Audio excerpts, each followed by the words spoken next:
ხელისუფლებაში ყოფნის მე-13 წელს ქართული ოცნების პარლამენტმა არაერთ სადაო საკანონმდებლო ცვლილებას დაუჭირა მხარი.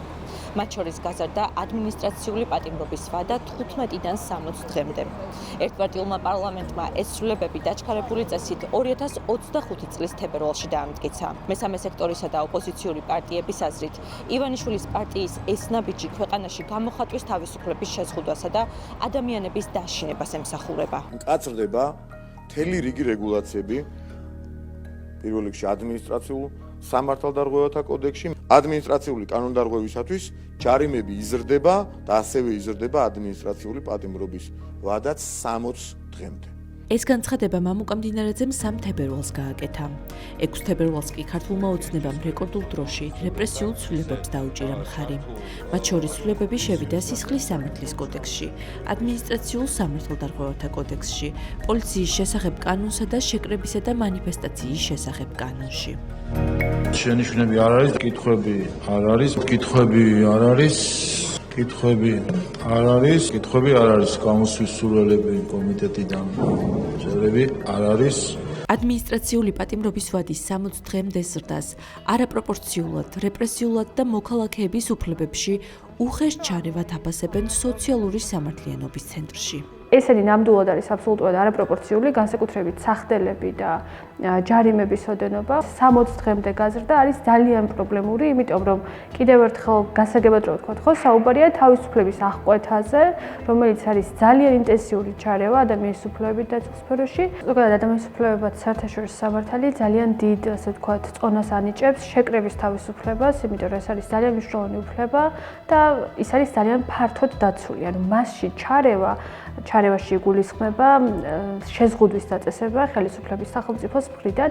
ჩარევა უნდა იყოს პროპორციული და ჩვენ ხედავთ იმას, რომ ამ შეზღუდვებით რეალურად ისინი არაფერს არ ემსახურება, ანუ გამორიცხულია, რომ მშვიდობიანი დემონსტრაციის რეპრესია იყოს გამართლებული ჩარევა ხელისუფლების მხრიდან. ოპოზიციურ კოალიციაში ძლიერი საქართველოს სტუდია მონიტორს ეუბნებიან, რომ ოცნების ეს საკანონმდებლო ცვლილებები მხოლოდ მოქალაქეების დაშინებას ემსახურება. ქართული ოცნების ხელწერა არის ყოველთვის კანონის ინსტრუმენტალიზაცია.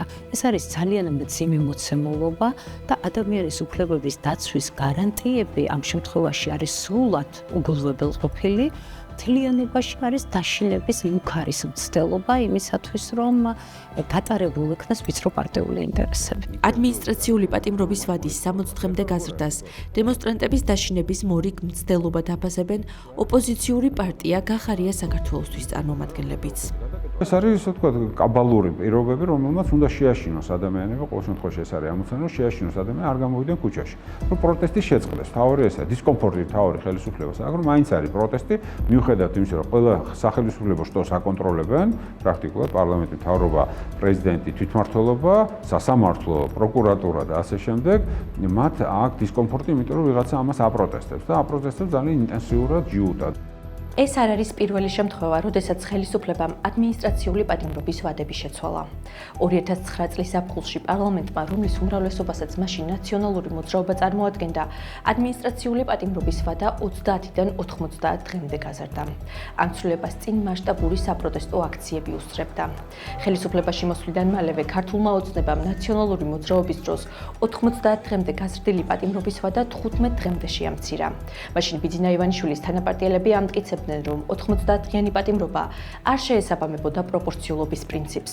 მაგალითად მოჰყავდათ ევროპული კანონმდებლობა, სადაც როგორც წესი, ადმინისტრაციული პატიმრობის ვადა 15 დღეს არ აღემატებოდა. 11 წლის შემდეგ ქართულმა ოცნებამ ნაციონალური მოძრაობის მსგავსად ადმინისტრაციული პატიმრობის ვადა კვლავ გაზარდა.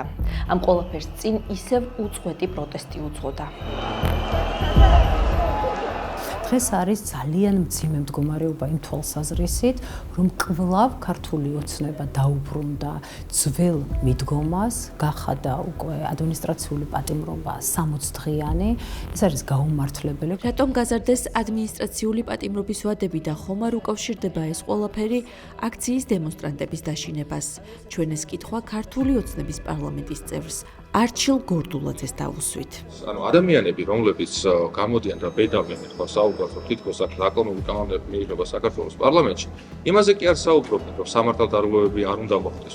არა საუბრობენ, რომ სამართალდარღვევები დიახ და მოხდეს, მაგრამ პასუხისმგებლობა უნდა იყოს ამისთვის რეალურად უფრო რბილი და კანონმა არ უნდა იკანონოს, არ უნდა შეასრულოს თავისი მთავარი ფუნქცია, რაც არის კანონისა, რომ მოახდინოს შესაძლო დარღვევების პრევენცია და ჩვენ ხედავთ, რომ მაგალითად, როდესაც კანონი და შემცირდა ძალადობები საქართველოს თბილისის ქუჩებში და მას შემდეგ რაც საკანონმდებლო ცვლილებები ამოქმედა, მას შემდეგ რაც ადამიანებს აღარ აქვს შესაძლებლობა რომ პასუხისმგებლობას გაიქცნენ და ამავდროულად დაარღვიონ კანონი, იმიტომ რომ კანონი მას წინააღმდეგ არ იყო ესეთი მკაცრი როგორც ეხლა არის, ამ ადამიანებს შეეძლოთ რომ კანონი დარღვევები ესწრებ თავზე ხელოვნებულად განახორციელება. ჩვენი მიზანს კიდევ პირიქით არის რომ ადამიანები იყოს დაცული.